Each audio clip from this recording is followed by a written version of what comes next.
Elle part vers son pasteur pour avoir la grâce de l'enfantement. Mais ce que ce dernier lui a fait, ou du moins ce lui a donné, c'est pas tous les pasteurs là qui ont l'onction qui vient de l'Éternel. Écoutez vous-même cette histoire.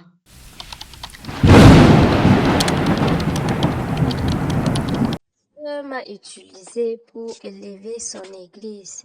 Tout a commencé quand je me suis mariée. J'ai connu mon mari très tôt et très tôt, je suis allée vivre avec lui. Et puis, nous avons eu tellement de difficultés. On n'arrivait pas à avoir d'enfants. On allait dans les hôpitaux, partout. On n'avait toujours pas de solution. Puis un jour, une de mes voisines m'a parlé de son pasteur. Elle m'a dit les difficultés que je rencontre là, son pasteur peut m'aider à avoir des solutions, que elle-même, elle est passée par là. Grâce à son pasteur, aujourd'hui, elle a des enfants. Et c'est comme ça que je parle de ça à mon mari. Mon mari, lui, il n'était pas d'accord. J'ai tellement insisté. À un moment, il m'a dit, bon, si toi tu veux, tu peux partir, mais que lui, il n'ira pas. Et j'ai pris rendez-vous avec ma voisine. Nous sommes partis rencontrer son pasteur. J'ai expliqué toutes mes difficultés au pasteur et tout. Il m'a dit, regarde, ta voisine, elle aussi, elle avait ces difficultés-là. Et aujourd'hui, nous avons pu trouver des solutions. Donc, toi aussi, tu trouveras la solution à tes problèmes. On va se mettre en prière et ça ira.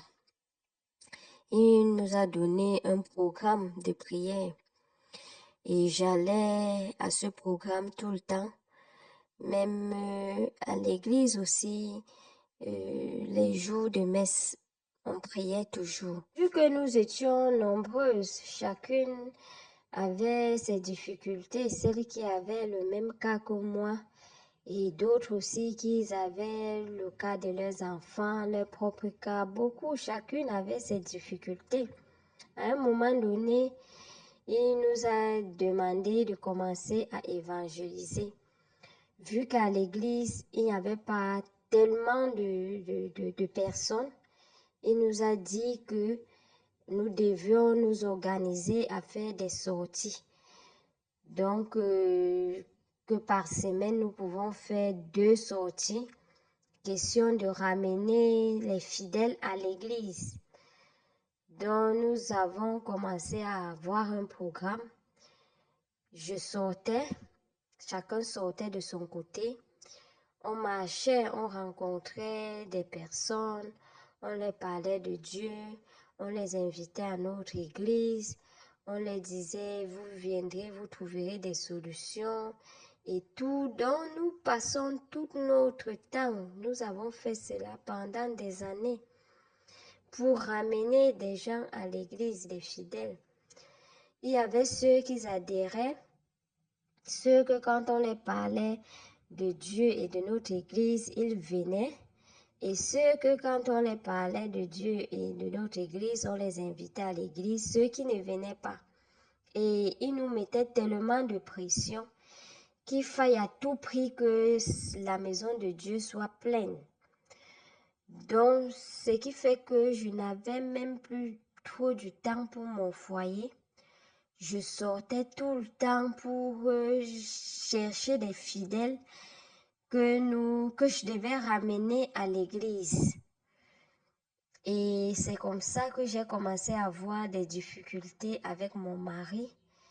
Et mon mari me parlait tout le temps, mais j'étais déjà accro puisqu'il nous disait que l'effet que nous travaillons pour l'Église, Dieu trouvera des solutions à nos problèmes, à nos différents problèmes. Donc, j'avais la conviction que en marchant ainsi, en cherchant des fidèles, il y avait même des personnes que je les suppliais même de venir même juste pour 1 minute à l'église, voir comment ça se passe. Et quand ils venaient déjà une fois à l'église, ils ne repartaient plus.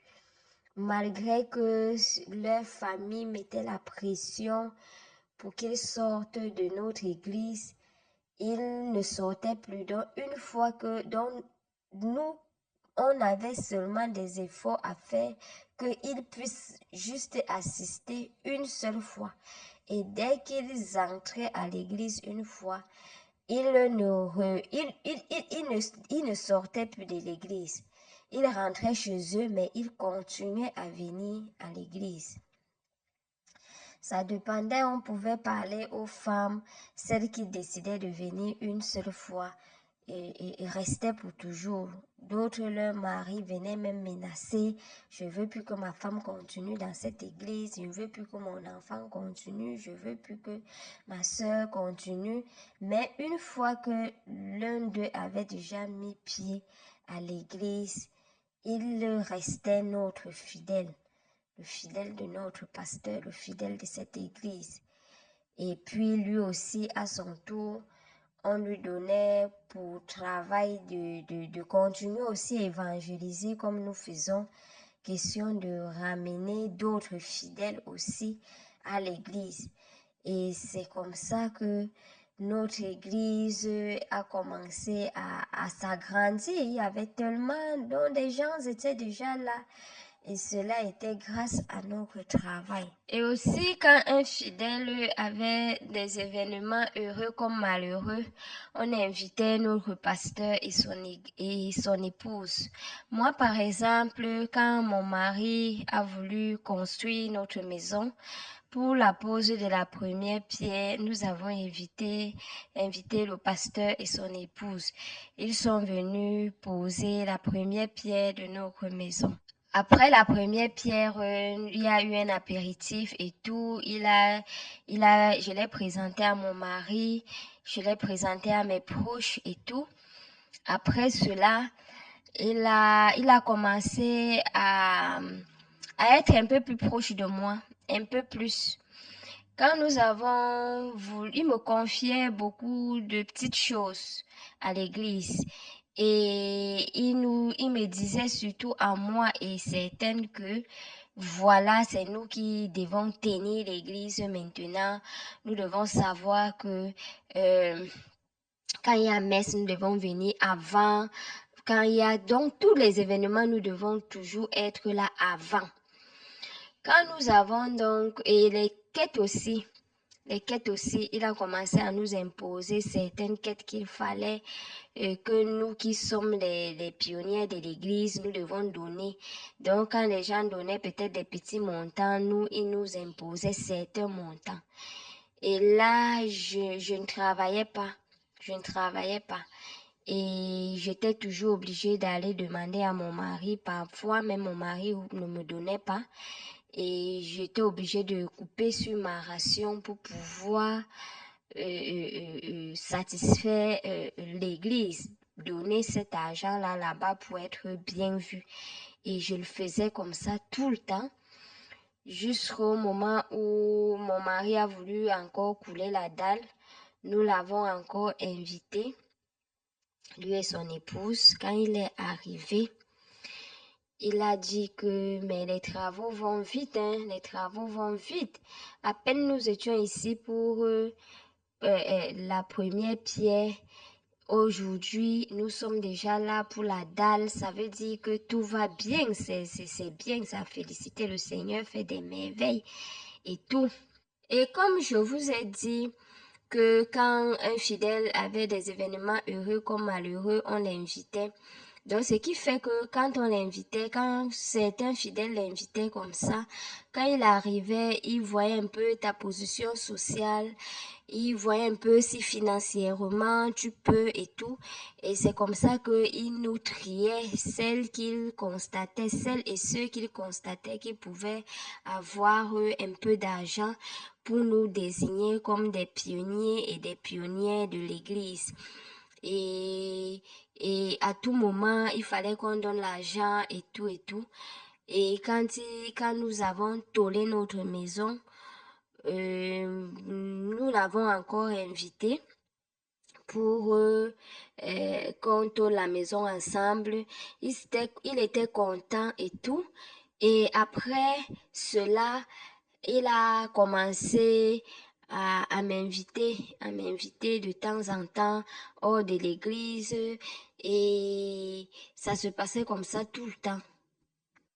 Et quand je me plaignais que, pasteur, je n'ai toujours pas de solution pour mon problème d'accouchement et tout, il me disait non, ne te plains pas, sache que le Seigneur veille. Et aussi, il me flattait déjà, puisque je me plaignais déjà, je me plaignais que comment ma voisine qui m'avait amenée, elle a trouvé la solution très tôt. Moi, je suis là depuis des années, je travaille à l'église, je me bats, je cotise, je fais tout ce qu'il faut, mais je n'ai pas de solution. Et puis, comme je vous ai dit qu'il m'invitait de temps en temps, il a commencé à me dire que lui et moi, on pouvait essayer. On pouvait essayer que depuis des années, il m'observe, il voit comment je travaille, je suis une belle femme et que il a commencé à développer des sentiments pour moi, que on pouvait se mettre ensemble et tout. Bon, c'est comme ça que nous avons commencé à coucher ensemble. Nous avons commencé à coucher ensemble et je savais pas que pendant que nous couchions ensemble comme ça, qu'il avait fait une vidéo de moi. Je ne savais pas de nous. Je ne savais pas qu'il avait fait une vidéo de nous. Et un jour comme ça, quand je suis arrivée à l'église, et après l'église, il m'a dit que nous devons patienter, nous les pionniers, les pionniers et les pionniers, que nous devions patienter. Quand les gens sont partis et tout, il allait dans son bureau et puis il appelait chacun de nous, entrait, il s'entretenait un peu avec une personne, tu sors à mon tour. Donc quand je suis entrée, il m'a dit qu'il voulait me montrer quelque chose. Et puis il a donc ouvert son téléphone. Il a sorti une vidéo de nous. Il m'a dit qu'il voulait qu'on regarde ça ensemble. J'ai regardé, je nous ai vus, lui et moi, comment ça s'était passé la dernière fois. Donc, il avait pris une vidéo de nous. Il me dit que de temps en temps, quand il pense à moi, il regarde cette vidéo pour que ça le réchauffe et tout, que je dois savoir qu'il m'aime, qu'il a déjà des sentiments très forts pour moi et je dois le savoir. C'est ce qu'il tenait à me dire. Bon, je l'ai dit que je vois pas le pourquoi il gardait cette vidéo, que c'était dangereux pour nous, vu que si un jour cette vidéo sortait, ça ne devait pas être bien pour moi, que je suis mariée et tout. Il m'a demandé de ne pas m'inquiéter. Et quand je suis rentrée, j'ai commencé vraiment à avoir peur. J'avais déjà peur parce que je me disais que si un jour mon mari tombe sur ça, qu'est-ce qu'il va dire? Et j'avais déjà un peu un frein pour l'église. J'avais déjà un frein. J'avais déjà un frein pour l'église. Même mon mari me demandait souvent, tu ne pars pas à la prière aujourd'hui, tu n'es pas parti. Bon, je trouvais toujours une excuse. Je trouvais toujours une excuse pour ne pas partir. Et quand lui, il constatait que j'évitais déjà un peu l'église, j'évitais déjà un peu les sorties pour prêcher, ramener des fidèles à l'église, il a commencé à sentir que j'étais déjà fatiguée, que je ne voulais plus travailler pour lui. Et comme ça que il m'envoyait souvent, il m'envoyait souvent, je reste comme ça, je reçois un appel et puis il me demande tu es où, je dis je suis à la maison, il me demande comment va mon frère, tout ça quand il sent que je parle et que mon mari n'est pas à côté, il me dit je t'envoie quelque chose là tout à l'heure. Quand il envoie, c'est une vidéo de nous, la même vidéo de nous qu'il m'avait montré à l'église. Il me dit, regarde aussi, il faut qu'on se voit. Et il me tenait déjà avec cette vidéo-là. J'étais obligée d'aller à ces rendez-vous et c'est comme ça qu'il m'utilisait tout le temps. Et j'étais aussi obligée de continuer à prêcher. J'étais obligée de continuer à prêcher, à ramener des fidèles et à venir à l'église et aussi à contribuer malgré qu'il couchait avec moi. Quand il y avait les contributions pour l'église, puisqu'il y avait une liste et il y avait quelqu'un à qui on devait donner ses contributions. Donc, ça devait être mal que les noms des autres soient là et que moi, je ne puisse pas contribuer. Il me disait, tu n'as pas d'argent, comment? Alors que ton mari a l'argent. Tu dois contribuer comme tout le monde. Donc, je contribuais comme tout le monde. Il couchait avec moi, mais je travaillais déjà pour lui. Il me tenait avec cette vidéo-là. J'étais obligée de fournir toujours plus d'efforts pour l'église, ramener des fidèles à l'église, toujours aller prêcher pour ramener des fidèles à l'église, contribuer. Et par moment même, il m'invitait chez lui. Et quand je lui demandais, et ta femme, il me dit que viens comme les autres viennent, tu viens comme si tu venais nous rendre visite. Souvent, j'arrivais, sa femme, au début, elle était bien et tout, mais à un moment, il m'invitait de plus en plus. Quand j'arrivais toujours comme ça, sa femme ne comprenait pas le pourquoi. Hier, j'étais là, aujourd'hui encore, je suis là. Donc, il n'y avait pas de motif et on restait là comme ça. Et par moment, il disait à sa femme que il y a des prières que nous devons faire et tout. Donc, quand c'était pas à l'église, c'était à la maison. Et quand même sa femme sortait par moment et nous laissait là, tout se passait là chez lui. Et c'était déjà trop. Moi, j'avais déjà aussi peur que sa femme constate. Et quand je refusais même de venir et que je suis chez moi comme ça dans la nuit avec mon mari, je reçois un message sur le téléphone venant de lui avec un autre de ses numéros que mon mari ne connaissait pas. Donc, j'étais tout le temps sur la peur quand mon téléphone recevait un message, même si je dormais, j'étais obligée de me lever et regarder rapidement si ce message ne vient pas de lui.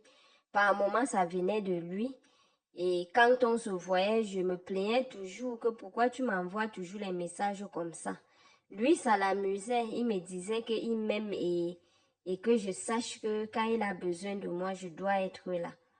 Donc, ça a duré comme ça, j'ai souffert comme ça et pendant des années, jusqu'au jour que sa femme, une fidèle aussi, allait dire à sa femme que elle a l'impression que quelque chose se passe entre son mari et moi. Et elle a cité d'autres filles aussi, d'autres pionnières aussi de l'église qu'elle pensait qui traite aussi avec son mari. Elle a cité tous ces gens, toutes ces filles-là à son épouse.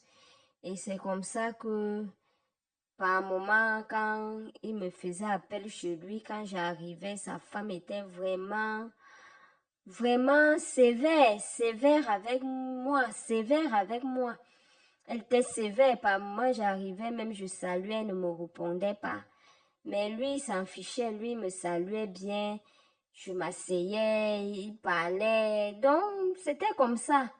Même quand elle voyageait, il nous invitait là-bas. C'était comme ça. Donc, elle a commencé à se méfier de nous, commençait à être un peu un genre avec nous tous qu'elle soupçonnait déjà être avec son mari. Et ça commençait déjà à se parler, à se murmurer. Et puis, c'est aussi entré dans les oreilles de mon mari. Mon mari a décidé d'appeler la famille. On s'est assis, il a parlé ça. Bon, moi, je n'ai pas accepté, mais depuis ce moment-là, mon mari était méfiant avec moi. Il a commencé à me rendre la vie difficile au point où je suis repartie en famille. Et je regrette vraiment vraiment ce qui s'est passé. Même l'accouchement que je me disais que le pasteur pouvait m'aider. Rien, que ce soit avec le pasteur, que ce soit même avec mon mari, je n'ai rien eu. Donc, je regrette vraiment aujourd'hui. Dans la famille, j'ose croire que tu écoutais l'histoire jusqu'à la fin, à croire qu'il y a certains qui se livrent à de tels actes. C'est vrai que des actes comme ça, on a l'habitude d'écouter, mais quand vous n'avez pas quelqu'un qui vient vous livrer un témoignage pareil, tu as toujours cette petite tendance-là à douter, tu as toujours cette petite tendance-là à te dire que non, c'est pas forcément ça. Peut-être la personne fait une extrapolation, peut-être la personne, autant pour moi, exagère, mais c'est quand tu vois ça que tu t'en rends compte que c'est pas forcément cela. Vraiment, comme j'ai l'habitude de vous dire, famille, le dehors est miné. Nous devons prier sans cesse et faire très attention. Parce que ce genre de choses ici, on ne peut pas être sûr à 100% que ça ne va pas nous arriver, même si ce n'est pas dans le cadre de l'enfantement, ça peut être dans un autre cadre. Bref, à un moment donné où cette personne-là voit, ressent que tu es vulnérable et utilise ça pour t'amener à faire tout et n'importe quoi. Ici Alicia Lotus, on se dit à très bientôt pour une prochaine vidéo. Si toi aussi tu as une histoire vraie ou mystique, tu nous écris soit en inbox, soit sur ce numéro qui s'affiche là. Ensemble, on va se mettre d'accord sur comment est-ce que je vais présenter ton histoire. Soit je vais la raconter si tu veux, soit je vais la poster en modifiant ta voix si tu me permets, ou alors si tu ne peux pas, mon assistance va se l'approprier et raconter. Qu'à cela ne tienne, on va trouver un domaine d'attente ici. N'oubliez pas, les familles, le dehors aussi. Ah, renchéris cette histoire en commentaire. Je suis très curieuse de lire ton point de vue, ce que tu penses de ce genre d'histoire.